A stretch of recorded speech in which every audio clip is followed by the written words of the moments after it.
Show में।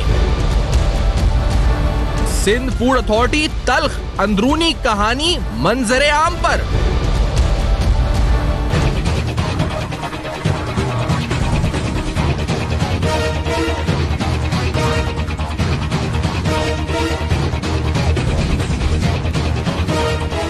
मुबैना मनपसंद तकर्रुरियों के लिए कवानीन में रद्दोबदल की कोशिशें बेनकाब। मुबैना बेकायदगियां सिंध फूड अथॉरिटी की मुबैना जानिबदाराना कार्रवाइयों पर उठते सवालात। अस्सलाम वालेकुम। पस पर्दा हकायक सनसनीखेज इंकशाफात प्रोग्राम बेनकाब में हूं आपके साथ सैफान खान।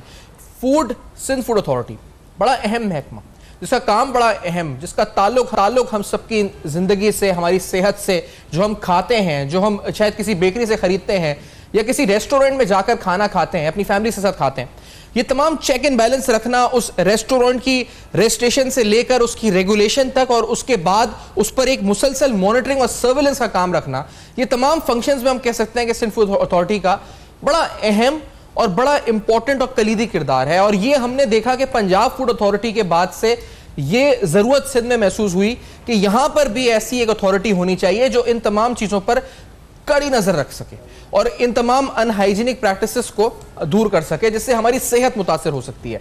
लेकिन अनफॉर्चुनेटली आपको पिछले प्रोग्राम में हमने कुछ रिपोर्ट्स दिखाई। हमने मिसाल के तौर पर एक पानी की बोतल जो मिनरल वाटर कंपनी बनाने वाली एक रिपोर्ट दिखाई, जिसकी रिपोर्ट के मुताबिक उसके अंदर एक वेरिएबल जो 20% होना चाहिए था वो 70% था। उस हवाले से कोई कार्रवाई अमल में क्यों नहीं आई, यह हमने सवाल उठाया था। सिंध फूड अथॉरिटी जो उसने कार्रवाई क्यों नहीं की या उस कंपनी के खिलाफ कार्रवाई क्यों नहीं की, ये बड़े बुनियादी सवाल था। आपको सुनाते हैं कि जो डायरेक्टर ऑपरेशंस हैं उन्होंने उस मिल वाटर की रिपोर्ट के ऊपर जो आपको दिखाते भी हैं, वो जिसको हमने दूसरे आपको ये बताते हैं कि मौकिफ उनका तरफ से क्या आया। जो डायरेक्टर ऑपरेशंस है सिंध फूड अथॉरिटी के, उस कंपनी के हवाले से, मिनरल वाटर के हवाले से, पानी के हवाले से जो इस वक्त उन्होंने कहा था कि हमने रिपोर्ट दिखाई थी 70% है और क्यों कार्रवाई नहीं हुई, उनकी तरफ से क्या कहा गया, लेट्स हियर दिस।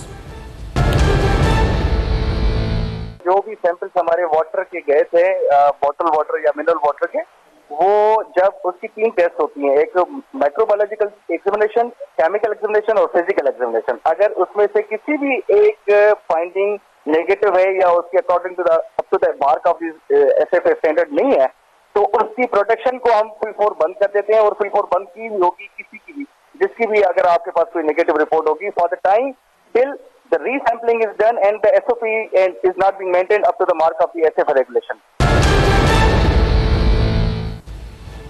तो उन्होंने कहा जी कि हमने प्रोडक्शन उसकी रोक दी जब तक वो स्टैंडर्ड्स पे पूरा नहीं उतरती। अब यही बात हमने एक रेस्टोरेंट और बेकरी के हवाले से पूछी थी, लेकिन उस पर आएंगे। उससे पहले आपको ये बताते हैं कि एक इंपॉर्टेंट डॉक्यूमेंट रिक्रूटमेंट के हवाले से आपको दिखाया हमने कि एक बड़ा इंपॉर्टेंट और सेंसिटिव जॉब होता है जिसके लिए कुछ ऐसा स्किल सेट चाहिए होता है। वो है फूड सेफ्टी ऑफिसर्स का, फूड इंस्पेक्शन ऑफिसर्स का, जिसके लिए रिक्वायरमेंट होती है फूड साइंस की डिग्री की।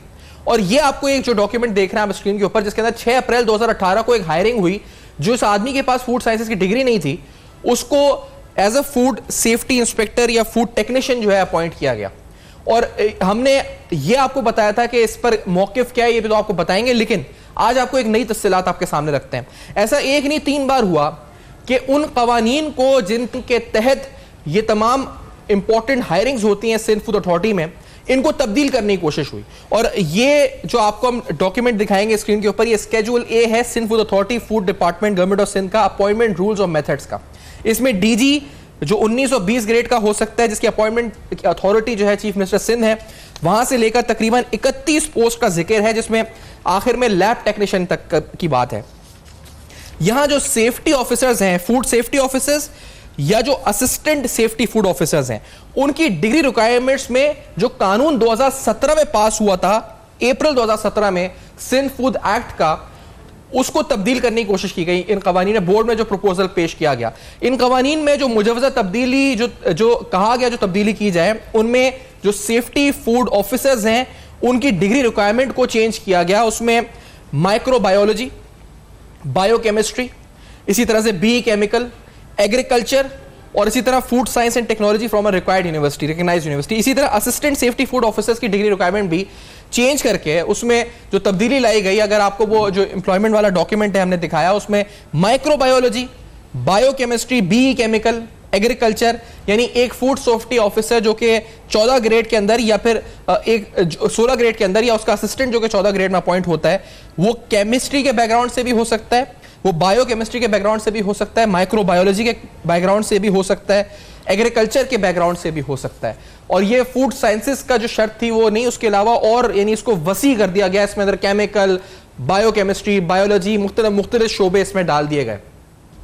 ये तब्दीली बोर्ड के सामने एक नहीं 3 बार कहा गया जी, पेश की गई, आपको डॉक्यूमेंट की सूरत में जो हम इस वक्त दिखा रहे हैं स्क्रीन पे। इस पर मौकिफ क्या है सिंध फूड अथॉरिटी का, ये भी आपको सुनवाते हैं कि इलीगल रिक्रूटमेंट्स अगर हो रही हैं और ऐसे लोग जो कि उस अहल नहीं कि वो उस पोस्ट पर बैठ सकें, अगर उनको अपॉइंट किया जा रहा है, तो सिंध फूड अथॉरिटी का मौकिफ इस बारे में क्या है, आपको सुनाते हैं कि उन्होंने क्या कहा इस बारे में। Let's hear this. जितने भी आप किसी को भी भेज सकते हैं कभी भी, और हमारे एडमिनिस्ट्रेशन में पूरा रिकॉर्ड पड़ा हुआ है। Anybody can come and ascertain the fact. जो जितने भी टेक्निकल स्टाफ है ना फूड सेफ्टी ऑफिसर्स की, इनकी क्वालिफिकेशन है BS MS food science and technology या BE food science and technology and having the GPA of minimum 3। ये किसी से भी आकर के कोई anybody can come and confirm.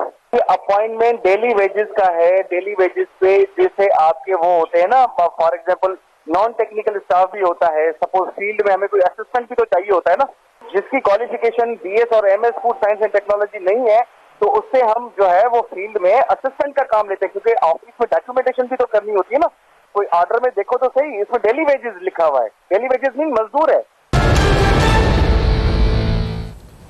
अहम तरीन दस्तावेजात और जो आपके सामने हम रख रहे हैं वो एक रेस्टोरेंट के हवाले से हैं, जिस पर रेड तो हुई, जिसकी नाकिस क्वालिटी या फिर वहां मौजूद मेयार के ऊपर सवालात तो उठे, लेकिन उस पर पाबंदी उस तरीके से नहीं लगी जिस तरह सील करना चाहिए था। और कहा यह गया कि ये इसके कुछ असर सूख रखते हैं, इसलिए वो अमल दरामद नहीं हुआ।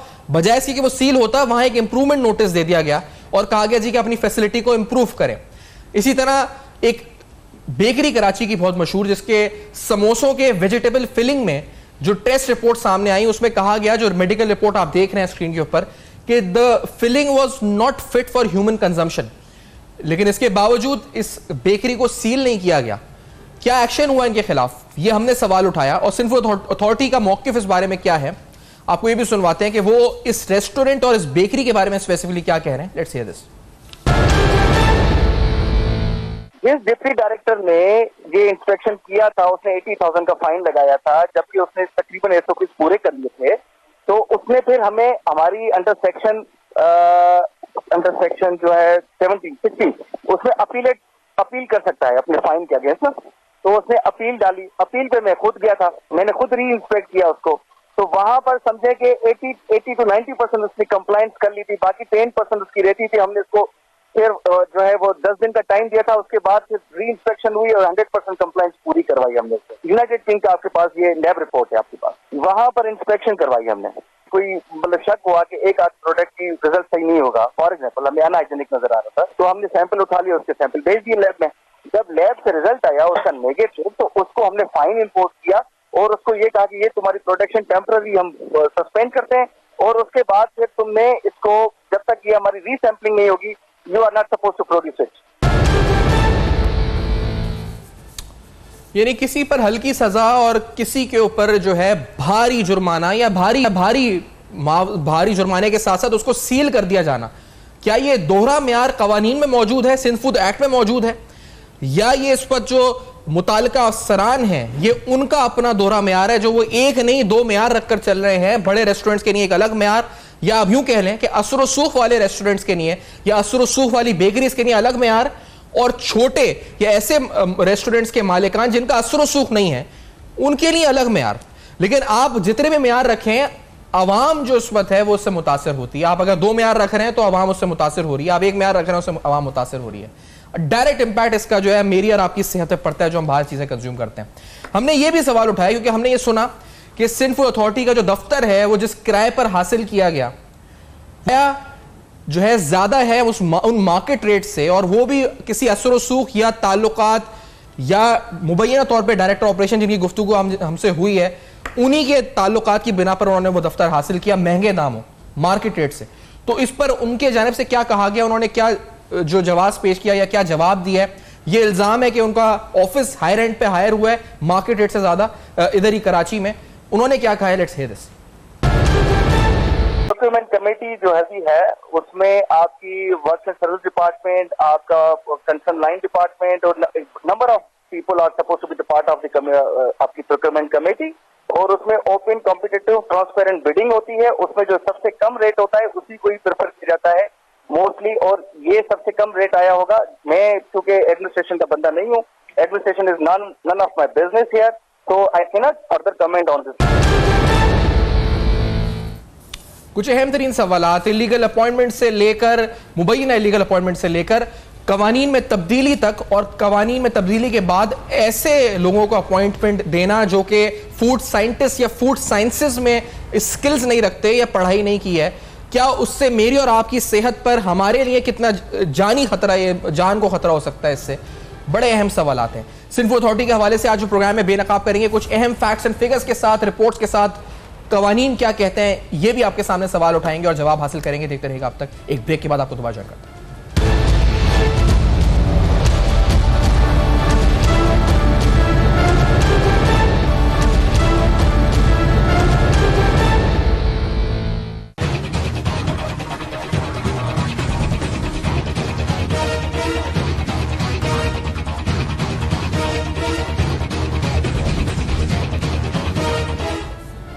Welcome back. आप देख रहे हैं बेनकाब, और बेनकाब में सिंध फूड अथॉरिटी के हवाले से अहम तरीन सवाल। तो सवाल हम क्यों ना उठाएं, क्योंकि उस जो सिंध फूड अथॉरिटी की कारकर्दगी है उसका डायरेक्ट ताल्लुक मेरी और आपकी सेहत से है। हम जो खाते हैं, हम जो कंज्यूम कर रहे हैं बाहर, उससे है। तो सवाल उठाना बनता है। और अगर वहां मुबैना तौर पर कवानीन की खिलाफ वर्जी हो रही है, कवानीन में रद्दोबदल हो रहा है और उससे किसी को फायदा पहुंचाया जा रहा है, या वहां पर ऐसी रिपोर्ट्स जिन पर अमल दरामद नहीं हो रहा जिस तरह होना चाहिए, तो फिर सवाल उठाना तो बनता है हमारा। इस वक्त मेरे साथ प्रोग्राम में इस वक्त मौजूद है बैरिस्टर शाहिदा जमील साहिबा, साबिक वफाकी वजीर कानून है। शाहिदा साहब, आपसे कवल से, क्योंकि ये तब्दीली जो मुजवजा है, ये सिंध फूड एक्ट है 2016 का, जो 17 में अप्रूव हुआ था, अप्रैल 2017 में। उसके बाद उसमें कवानीन में तब्दीली की बात की गई, और एक नहीं 3 बार की गई। ये बोर्ड ने रिजेक्ट कर दी। आपको इसमें मैलिफाइड लगता है क्या? मतलब ये तो हम नहीं इंटेंशन से बात कर सकते, लेकिन according to rules and regulations ये तब्दीली, एक असेंबली का बिल पास हुआ है, उस पर तब्दीली क्या क्यों हो रहा है? तब्दीली से आपको मुराद क्या है?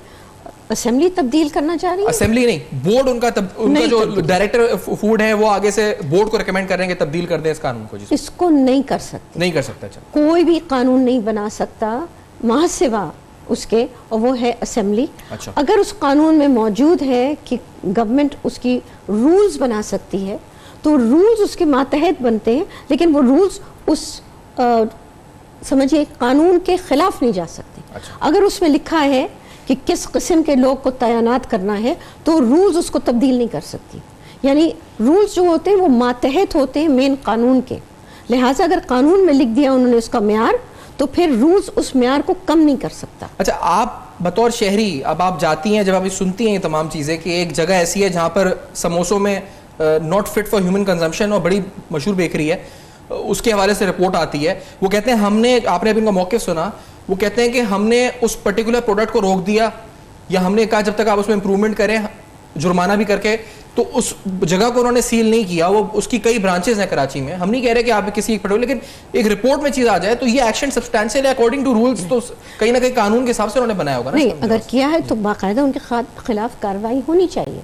मगर देखिए ना, पाकिस्तान में अगर हालात देखें, सिंध में भी हालात देखें, तो कोई कुछ करता नहीं है। ना मालूम अफराद के तौर पे FIR दर्ज होती, आम तौर पे बंदा कोई पकड़ा नहीं जाता। न्यूजीलैंड में एक वाकया होता है, 2 घंटे में उनको पकड़ लेते हैं, उनको फिर कैफरे के दात तक लेकर मैजिस्ट्रेट 24 घंटे में उनके सामने पेश किया। हमारे यहाँ तकी उस्मानी साहब के ऊपर एक बार होती है, और उसका आज तक नामालूम अफराद रह गया। कितना अरसा हो गया हमें यहाँ पता नहीं। ये हमारा एक स्टैंडर्ड पैटर्न हर शोबे में, चाहे वो खाने का शोबा हो, चाहे वो हमारी एग्रीकल्चर, चाहे वो इरिगेशन, चाहे एक अजीब सी ढीलापन हमारा है। जो चीज़ हम देखते हैं वो ये है कि इल्म की कदर का फुकदान है। और वजह क्या है? क्योंकि हम सब बच्चों को चीटिंग, कॉपिंग इम्तिहान में देते हैं, तो बच्चों को जो कदर है इल्म की, उसकी समझ नहीं है। वो सोचते हैं कि बस आके बैठ गए अफसराना अंदाज में तो सब चीज़ ठीक हो जाएगा। जादू तो है नहीं, इसमें आपको इल्म चाहिए, आपको मालूम। बहुत सी चीज़ों का मुझे इल्म नहीं है, मैं क्यों आके उस पर बैठूं, मेरी जगह में कोई और नहीं आके बैठ सकता। ये इस किस्म की समझ नहीं है यहाँ। ये तो माशरे का अहम पहलू है। एक और अहम बात यह है कि जो टेस्ट होते हैं, यानी मिसाल के तौर पे ये जो तमाम चीजें पकड़ी जाती हैं, यानी अगर कोई फूड है तो उसकी टेस्टिंग लेबोरेटरी अकॉर्डिंग नहीं है, वो बड़ा सवाल है। मैं वही बताने भी लगा, क्योंकि वो लेबोरेटरी का ना होना और अब तक ना होना वो बहुत बड़ा सवाल है गवर्नेंस के ऊपर कि आखिर क्यों नहीं है। ये रिपोर्ट्स किस तरह बन रही हैं ये, और कितने दिनों में जब पंजाब जाती हैं या इस्लामाबाद जाती हैं और वहां से यहां आती हैं, इतने में कितना टाइम लग जाता है। क्या कहती है सिंध फूड अथॉरिटी, क्यों नहीं बन रही है लैब, उनका मौकिफ, और फिर शायदा साहबा से गुफ्तगू भी कि क्या कहते हैं वो इस बारे में। Let's hear this. आज भी हमारी जो है उसकी PC1 हमारी तैयार हो चुकी है और it is in pipeline so that the funds should be allocated and particularly PC1 को अप्रूव करता है कॉम्पिटेंट फोरम। तो that spread work has been done. इंशाल्लाह इसका जो स्टार्टिंग होगा इसी साल में, इसी फाइनेंशियल ईयर में हमारा स्टार्ट हो जाएगा इंशाल्लाह। In coming few months we will have a state of the art laboratory इंशाल्लाह इन नेक्स्ट फ्यू मंथ्स ये कहते हैं। लेकिन यहाँ तो पैसों की कमी है। शायद साहब आप हंसनी या कानून के लिहाज से आप क्योंकि माहिर कानून है, आप बताएं, क्योंकि एक चीज कानून में है और उस पर अमल दरामद नहीं हो रहा, यानी फूड एक्ट में है अमल दरामद नहीं हो रहा, तो इस पर कौन रिस्पॉन्सिबल है? क्या ये क्रिमिनल ऑफेंस है? नहीं, ये हमारी इल्म में फुकदान जो है कि कानून जब बनाते हैं तो हम सोचते हैं कि कागज में बना दी, बाद में देखा जाएगा।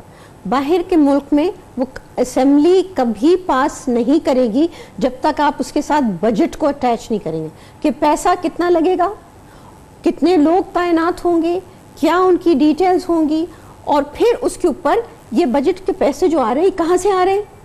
जब ये सारी चीज़ आप बताए, फिर असेंबली बैठती है और सोचती है कि हाँ इसकी ज़रूरत है और इस ज़रूरत में इसकी बैकअप है। यहाँ पे हम क्या करते हैं कि हम लॉ पास कर देते हैं, तालियां, तस्वीरें, इफ्तिताह, नोटिफिकेशन, और फिर खुदा हाफिज वो पड़ा रहता है किताबों में और कोई नहीं याद करता। 24 नवंबर को ऐलान हुआ कि हम 2 मोबाइल लैब्स बनाएंगे जी। 24 नवंबर, आज कहाँ हैं? मार्च के आखिर में पहुंच गए, अभी तक कुछ नहीं हुआ है, मोबाइल लैब्स नहीं बनी।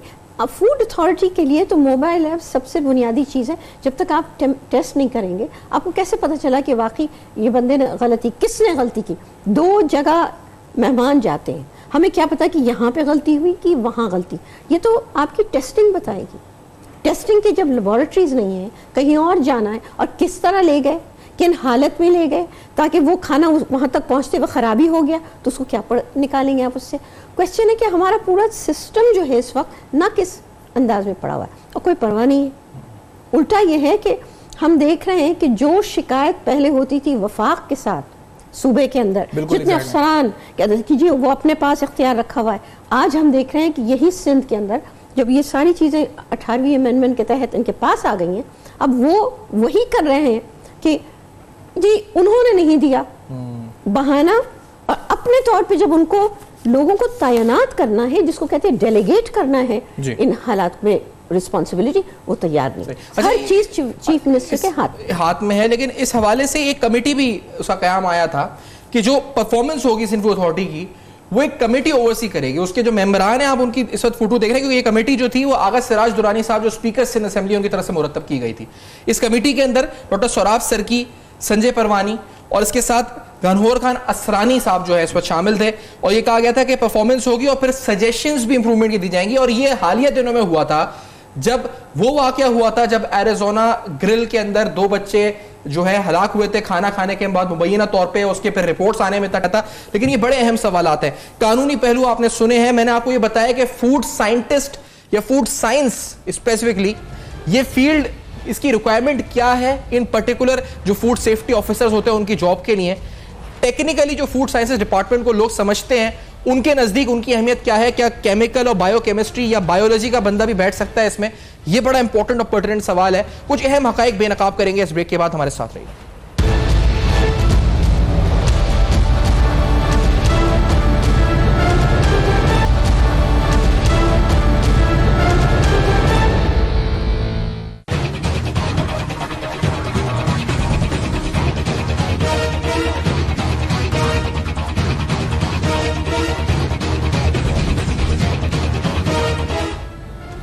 Welcome back. आप देख रहे हैं बेनकाब, और बेनकाब में अहम तरीन सवालात, अहम तरीन हकायक सिंध फूड अथॉरिटी के हवाले से कुछ अहम सवाल, पर्टिनेंट सवाल हमने उठाए हैं। परफॉर्मेंस, गवर्नेंस, रेगुलेशन, तमाम फंक्शंस जो उसके हैं उन पर जो सवाल उठ रहे हैं वो हमने सिंध फूड अथॉरिटी से भी पूछे और उनका जवाब आपको सुनवाया। जो माहिर कानून मुमताज़ हमारे साथ प्रोग्राम में वैसे शाहिदा जमील साहब, उन्होंने कवानीन के हवाले से बताया कि किस तरह से क्या होना चाहिए और किस तरह से अमल दरामद नहीं हो रहा तो उसकी वजह क्या है। आपको एक पहले एम्प्लॉयमेंट के हवाले से बताया था कि एक फूड इंस्पेक्शन ऑफिसर जो अपॉइंट हुआ वो फूड साइंसेस का बैकग्राउंड नहीं रखता था। ये रिसेंटली हुआ था सिंध फूड अथॉरिटी में अप्रैल 2018 में, जो आपको खत्म दिखा रहे हैं अपॉइंटमेंट का।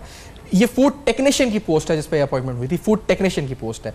इसी तरह से जो कवानीन में मुजव्वज़ा तब्दीली थी जो बोर्ड को पेश की गई थी, उन तब्दीलियों में एक तब्दीली ये थी कि जो 16 ग्रेड का सेफ्टी फूड ऑफिसर है उसकी डिग्री रिक्वायरमेंट यानी बीएससी और एमएससी फूड टेक्नोलॉजी या फूड साइंसेस में तो हो, उसके अलावा जो जो एलिजिबल थे उसके लिए उसमें B chemical, agriculture, microbiology, biochemistry शामिल थे। इसी तरह से जो असिस्टेंट सेफ्टी फूड ऑफिसर्स हैं 14 ग्रेड के, वहां पर भी ये रिक्वायरमेंट जो कि फूड साइंसेस से माइक्रोबायोलॉजी जो तजवीज़ दी गई थी, जो अमल दरामद यकीन नहीं हुआ, नहीं इस पर मंजूरी नहीं हुई बोर्ड से, माइक्रोबायोलॉजी, बायोकेमिस्ट्री, बी केमिकल और एग्रीकल्चर इसमें शामिल हैं। हमारे साथ इस प्रोग्राम में इस वक्त डॉक्टर सैयद असद सईद साहब मौजूद हैं जो कि हेड हैं department of food and technology के कराची यूनिवर्सिटी के, और वैसे शाहिदा जमील साहबा भी हमारे साथ मौजूद हैं, साबिक वफाकी वजीर कानून।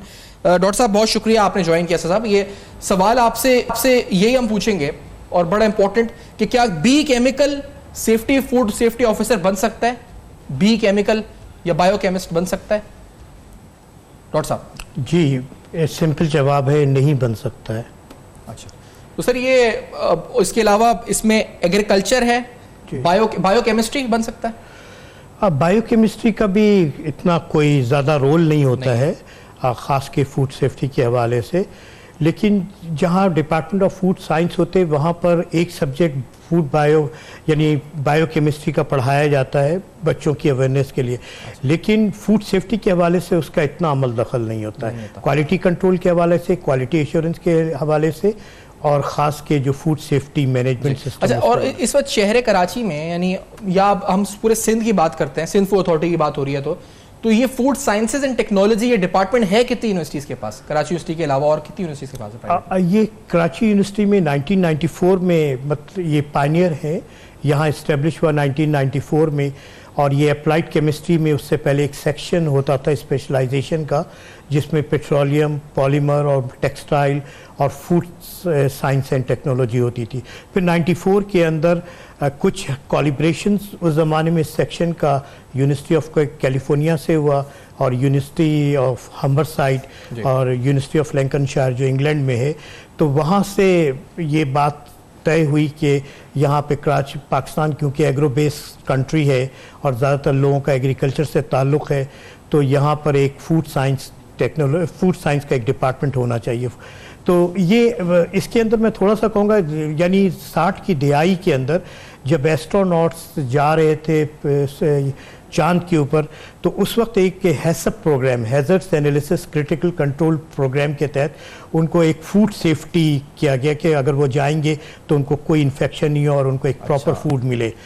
जब वो कामयाबी से वो प्रोग्राम हैसअप प्रोग्राम हुआ, तो फिर अमेरिका के अंदर जो नासा थी वहाँ की जो नेवल्स थी उन्होंने इसको अडॉप्ट किया, और फिर 91-93 के अंदर CAC कोडेक्स एलिमेंटेरियस कमीशन ने ये एक रूल और रेगुलेशन पास किया कि ये अगर इतना सेफ्टी प्रोग्राम है तो इसको आम इंसानों के लिए होना चाहिए। और यूनिवर्सिटीज़ में है, मतलब ये मैं जो नहीं, मेरे ख्याल में बहुत रेयर है क्योंकि कुछ जी, और ये पिछले 3 साल एक मैं उस मीटिंग में था कि HAC का ये प्रोग्राम था कि फूड साइंसेस के मुख्तलिफ जगह डिपार्टमेंट खोले जाएं। अच्छा। लेकिन जितना कराची यूनिवर्सिटी में क्योंकि पोस्ट हार्वेस्ट टेक्नोलॉजी की जाती है, और पाकिस्तान के अंदर मैं आपसे छोटी छोटी इंडस्ट्री की बात कर लूँ, जैसे ल्यू बिस्किट है, EBM है, शान है, नेशनल फूड है, जो स्पाइस इंडस्ट्रीज़ हैं, माशाल्लाह ये 40 to 50 बिलियंस टर्नओवर की इंडस्ट्रीज़ हैं। तो यहाँ डिमांड बहुत है, और उस ज़माने में मैं बताऊँ तकरीबन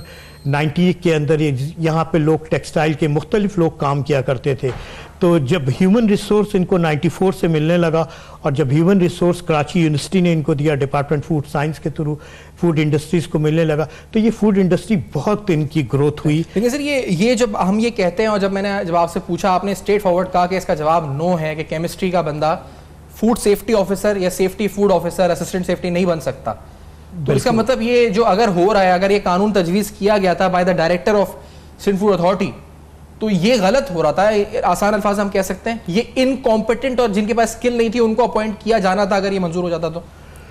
बिल्कुल दुरुस्त है कि अगर आप गलत अपॉइंटमेंट्स करेंगे, right people for right job होना चाहिए और पर्टेनिंग टू द फील्ड होना चाहिए, तो फिर उसकी प्रोडक्टिविटी होगी। जाहिर है बड़ी स्पेशलाइज्ड फील्ड है इसके अंदर, तो इसमें और ये सेफ्टी फूड ऑफिसर करता क्या है? यानी हम ये कह तो देंगे कि चले केमिस्ट्री का बंदा नहीं कर सकता, बायोकेमिस्ट्री का बंदा भी नहीं कर सकता, या कर सकता है कुछ हद तक, या इसी तरह से माइक्रोबायोलॉजी, हमें फूड सेफ्टी की रिक्वायरमेंट चाहिए, वो करता क्या है ऐसा जिसके लिए जरूरी है कि वो फूड साइंसेस का हो? वजह यह कि जो फूड है हमारे पास, यानी फूड एक ऐसा सब्सटेंस है, यानी इसकी डेफिनेशन ये है कि जो कि आप माउथ के ज़रिए लेते हैं और उसमें कुछ हाई एनर्जी होती है और उसमें न्यूट्रिएंट्स होते हैं, जो कुछ मैक्रो न्यूट्रिएंट्स होते हैं जिसको हम कार्बोहाइड्रेट, प्रोटीन्स और फैट कहते हैं, और जो माइक्रो न्यूट्रिएंट्स होते हैं वो विटामिन्स, मिनरल होता है, वाटर होता है। अब ये जो फूड होता है ये नॉन डिफ्यूजिबल फॉर्म में होता है जब हम इसको माउथ के ज़रिए लेते हैं और वो डाइजेशन प्रोसेस हमारे ब्लड में जाता है, यानी जो फूड हाइड्रोलाइज होकर ज़ाहिर है ब्लड में जाएगा, एंड वो वाइटल होता है लाइफ के लिए। अब अगर ये चीज़ सही नहीं होगी या इसके अंदर कोई कंटामिनेशन होगा, चाहे वो केमिकल कंटामिनेशन हो, एनवायरनमेंटल कंटामिनेशन हो या बायोलॉजिकल कंटामिनेशन हो, तो जाहिर है वो आपके ब्लड में पहुंचेगा। और अल्लाह ताला ने जो इंसान को बनाया है इसकी एवरेज एज 100 साल होनी चाहिए, लेकिन जाहिर है अगर आपको हवा सही नहीं मिल रही, पानी सही नहीं मिल रही और ख़ुराक सही नहीं मिल रही है तो आपकी लाइफ भी फिर सही नहीं चलेगी। तो इसका अंदाज़ा होता है शाहिदा जमीन साहिबा कि फूड सेफ्टी ऑफिसर बहुत ही इम्पोर्टेंट तरीन और सेंसिटिव और कलीदी किरदार अदा कर रहा है, क्योंकि वो आपको चेक कर रहा है फूड को कि उसमें कोई केमिकली, बायोलॉजिकली, जो एनवायरमेंटली कोई इसमें ऐसी चीज़ तो नहीं है जिससे इन्फेक्शन हो सके। लेकिन अगर एक केमिस्ट्री के बैकग्राउंड वाले को हम बिठा देते हैं तो उसका मतलब हम सिर्फ भर्ती नहीं दे रहे, जॉब नहीं भर नहीं रहे लोगों को सियासी बुनियाद पे या असरअंदाज या जो भी लोगों को फायदा पहुंचाने के लिए, हम लोगों की जान के साथ खेल रहे हैं। मतलब मैं अगर ये इंटरप्रेट इस तरह कर सकते हैं इसको शायद साहब। जी हाँ, देखिए यूरोपियन यूनियन, अमेरिका, बरतानिया, जहाँ पे भी जाइए वहाँ फूड सेफ्टी ऑफिसर्स की बड़ी हैसियत है, क्योंकि वो समझते हैं कि ये इंसानी हुकूक की बुनियादी ज़रूरत है। उससे तहफ़्फ़ुज़ आता है, किसी की जान, किसी को समझिए उसकी ज़िंदगी, उसको बीमारी ना लगे, उसको किसी तरह से अपाहज ना हो जाए। बाज़ चीज़ें ऐसी हैं कि बिल्कुल वो अपाहज भी हो सकते हैं, केमिकल इफ़ेक्ट उनके ऊपर आ सकता है। लिहाजा इसको समझा जाता है कि इंसानी हुकूक की कोई बहुत बुनियादी और बहुत अहम जुज़ है एक माशरे का और गवर्नमेंट के सिस्टम में। तो वहाँ के फूड ऑफिसर जो होते हैं बड़े स्किल्ड होते हैं, उनको ट्रेनिंग भी दी जाती, आते हैं जॉब में बैठते हैं, उनको ट्रेनिंग दी जाती है, एक म्यार तक लाया जाता है, फिर उनको माशरे में छोड़ते हैं कि जाके वो वहाँ पे कंट्रोल करें। अगर आप ये नहीं करेंगे, इसका मतलब है कि सिर्फ आप एक तनख्वाह खोर को बिठा दिया, आपने सिर्फ नाम